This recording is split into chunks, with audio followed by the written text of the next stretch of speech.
You know that picture-perfect image of the holidays, right? The cozy gatherings, the big family dinners.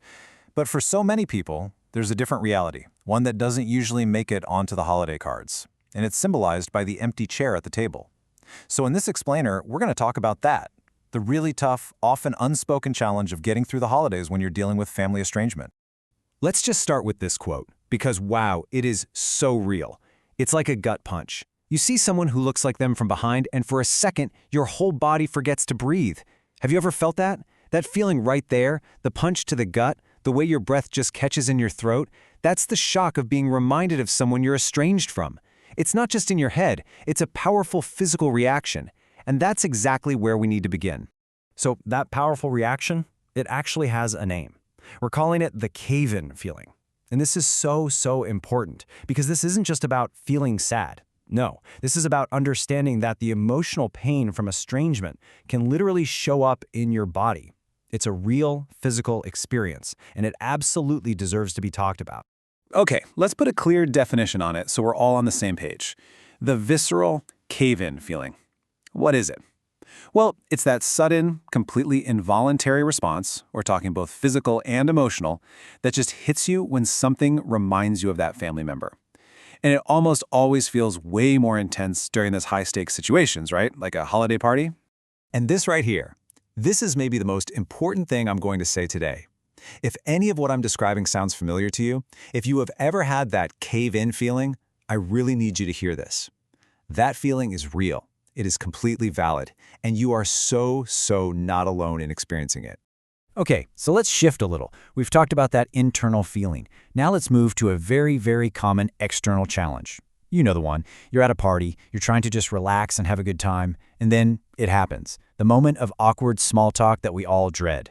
And there it is. 4 simple words that can feel like they weigh 1,000 pounds. So where's your family?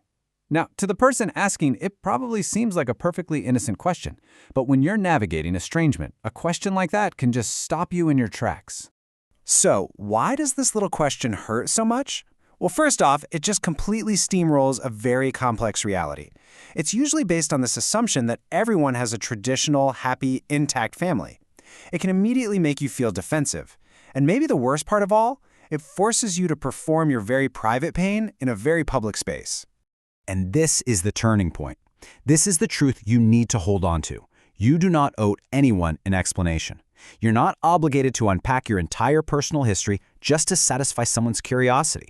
Your right to keep your story private, that is the absolute foundation of taking your power back. So, okay, it's one thing to say you have a right to privacy, but how do you actually use that right in the moment without making things super weird? Let's get practical. Let's talk about a toolkit you can use. Think of it as your own personal holiday script, something designed to help you take back control of the conversation, gracefully. And this toolkit is super simple. Just 3 easy-to-remember steps you can pull out when you're feeling on the spot. Number 1, the brief answer.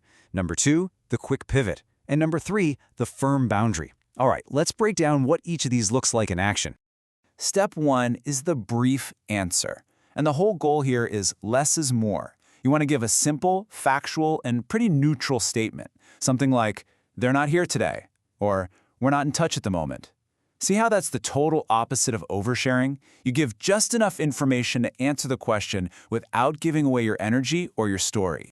Now, as soon as you give that brief answer, you move immediately to step 2, the quick pivot.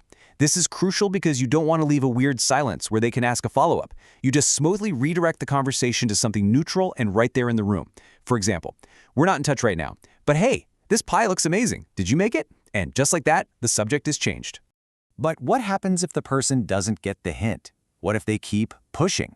Well, that's when you pull out step 3, the firm boundary. This is your safety net. It's polite, but it is completely non-negotiable. Something like, I really appreciate you asking, but that's not something I'm up for discussing today. That closes the door on that topic, period.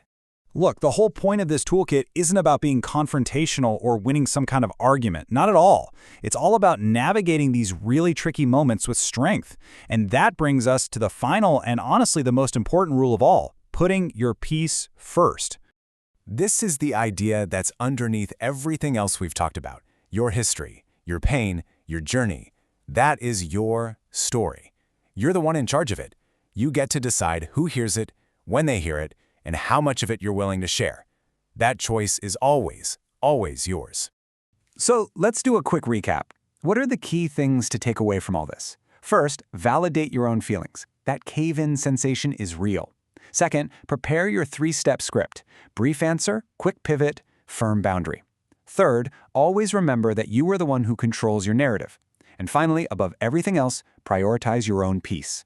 And that leads me to my final thought, which is really a question for you.